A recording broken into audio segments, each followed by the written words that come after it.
If you love doing nails, then you would probably agree with the phrase, I didn't choose the game chose me. Like anytime you start touching anything nail related, whether it's your file, your nail color, your first anything nails, you just can't stop. And before you know it, you're building a home studio and even considering quitting your day job to go full time into this nail thing. But wait, before you do that, let's get into this video and seriously talk about transitioning into a nail career, and that with as little risk at flopping as possible.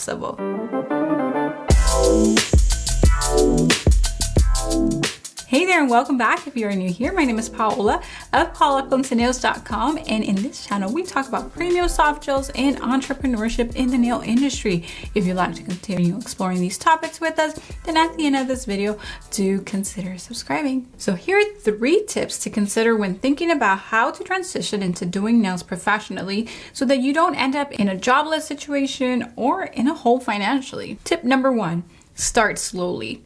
Don't quit your day job. Phase it out instead. Listen, the beautiful thing about beginning a nail hobby or business is that there are some things that you literally need to nail, pun intended, before even taking your first paying client. Like seriously, you first have to think about or work out what it is that you really want to do in nails. Is that natural nail care services with only regular lacquer? Is it gel nails, acrylic, etc.? Play with a few things, watch a few tutorials, and gather up some friends and family to practice on. All of this can be done concurrently with whatever job you have right now. You do not have to forego an income to get all of this figured out. Chances are that you are so lit up and excited about this new venture that you will be willing to work out these details, again, products, services you want to offer, practicing at any time or any day, because that excitement will propel you forward to continue. In fact, even though I started with just one client as an independent nail tech, I actually took on a job as a server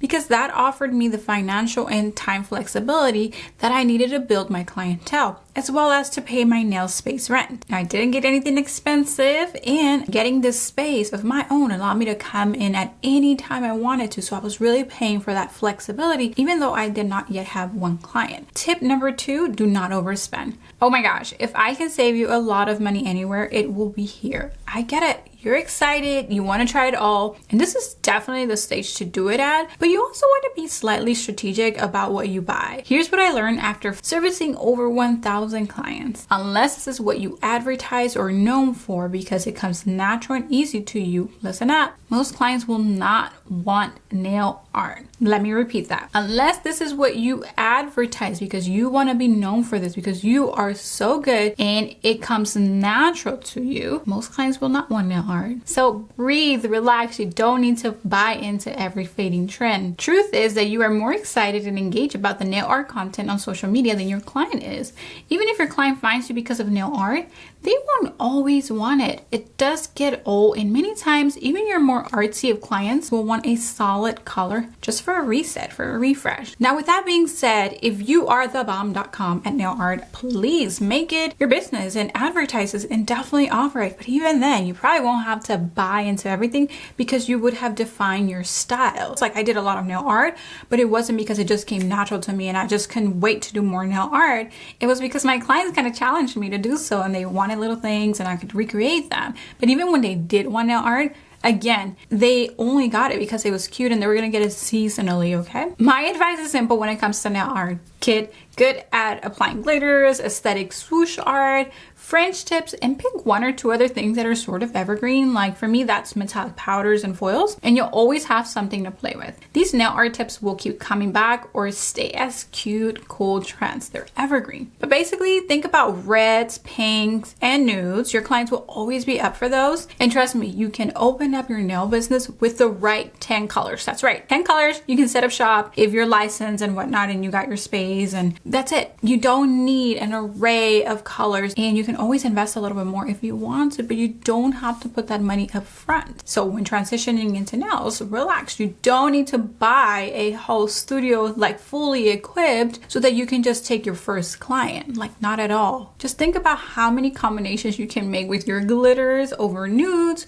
or even just over clear gel. Overall, in my strong opinion, you should buy products that you can train in or learn a whole lot about, so So you shouldn't also be buying into every single brand. Like if there's no information on it, you really shouldn't buy it because you don't know too much about it. And you can't be nurtured into that brand. You're going to be paying shipping costs from this brand, that brand, and the other brand. So just try to find some that you can get some really good information on, and then maybe you can train in so that you can keep buying from the same one and you can be up to date with their promos, or you can buy in bulk if that's available to you. All right, tip number 3. Practice, practice, practice. You cannot improve unless you actually get to practice, and practice never ends. Think of doctors. They have a practice because frankly, they're never done practicing, as every individual is different. Even though the core of what they do is the same, they might have the same processes, the same steps. The same goes for you as an up-and-coming nail tech. You do need to have some repetitive processes in place for your application of nail services, but chances are that not all of your nail clients will have the same nail length or amount of dry skin. So getting comfortable with as many different scenarios will help you here. Now, I get it. You can get better or get to practicing without some friends and family or even clients, right? Or pretend clients. So here's something I would suggest. You do you, but if you want to lower the bar of entry, in other words, make it really easy for people to come and sit at your chair, I strongly believe that free will get you more hands and more practice. The people you select should be people that care for you and want to see you succeed, and that will not mind spending 3 hours with you holding hands.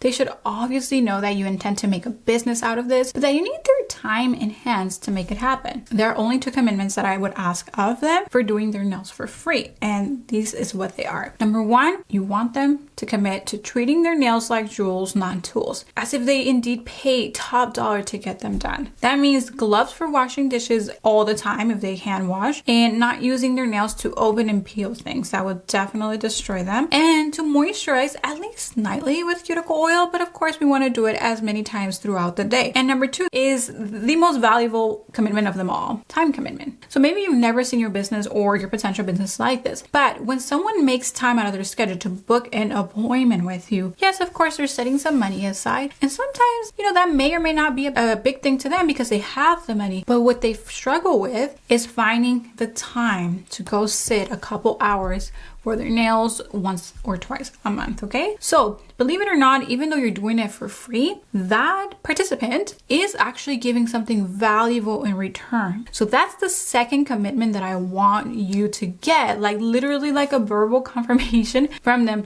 that they will be here for the next few months, every 2 to 4 weeks, depending on how long their nails last. Now, think about it like this. If you're in nail school or planning on it, you can get specific here. You don't just have to live it indefinitely, like I'll do your nails for free forever. Think about how long you would love for them to come in for free. So like if you're in nail school or planning on it, you can get specific and say, okay, this is the time I'm supposed to graduate school. So say you're graduating in a month and you've invited your colleague for free treatments. You can ask her to come in regularly for the next 3 months as an example. This gives you time to finish nail school, take your exam, and find a little space to start taking in paying clients. And again, if this is a supportive participant that's in your corner, oh my gosh, they're probably going to be so looking forward to seeing your new place and supporting your business. Getting clients in is allowing you to see different scenarios and get used to them so that you're not like shell shocked when you see a client with, oh my gosh, so much cuticle, right? Like you've seen that before. Getting as many nail sets done before you even open shop also gives you the opportunity to build the portfolio of your best work. So not only are you training your eyes to see like different scenarios with clients' nails, you're also having this opportunity to photograph your best work. I mean, you're going to photograph all of your work, but you're only going to post your best work. And you want to photograph all of your work because in a year's time, 2 years, 3 years, however many years from now on, you do want to look back and see your growth, and you will see that so evidently and beautifully. So just photograph everything, post your best work online, okay? And you cannot build a portfolio of good or bad work if you don't have the hands for it or that opportunity to photograph them. So again, you must photograph every single work you do so that you have something to show for when you are establishing yourself on social media and review sites. Your best work goes on there, and obviously the not so best, it still goes in your archive so that you can review later. I want to be very clear. These free sets, you are not advertising yourself as a free nail tech, okay? This is like internal. You're talking to people and you're like, hey, come on over, get your nails done, please. Like you're gonna have a great experience. Like that's kind of the conversation that needs to happen. happen. Not like you post and you're like, hey, free sets to the world.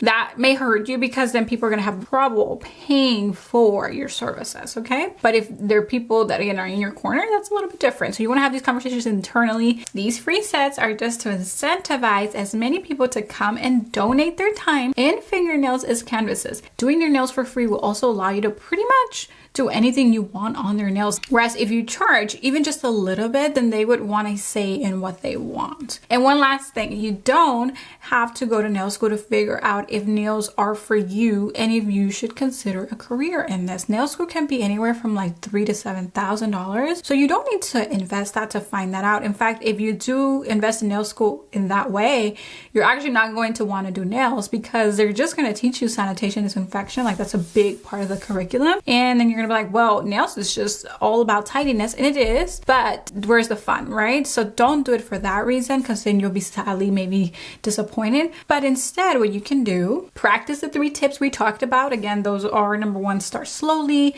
Number 2, do not overspend. And number 3, practice. But if you do need some structure to your education, I totally understand. Find a nail stylist or nail brand whose work you like and take their education if it's available for those not licensed yet. And if you're specifically considering soft potted gels like Japanese gel, then I'd like to invite you to watch my free training where I share a little bit about my journey and a special invitation to the Master Gel Nail course and Client Booster Camp. The Master Gel Nails course will teach you how to apply all of your gel nail services using soft gel only, and Client Booster Camp will show you how to increase your clientele to booked solid success, even if you're just starting out. So don't delay, get started with that free training. The link is waiting for you down in the description box below. Thank you for joining me, and I'll see you in the next one. Bye for now.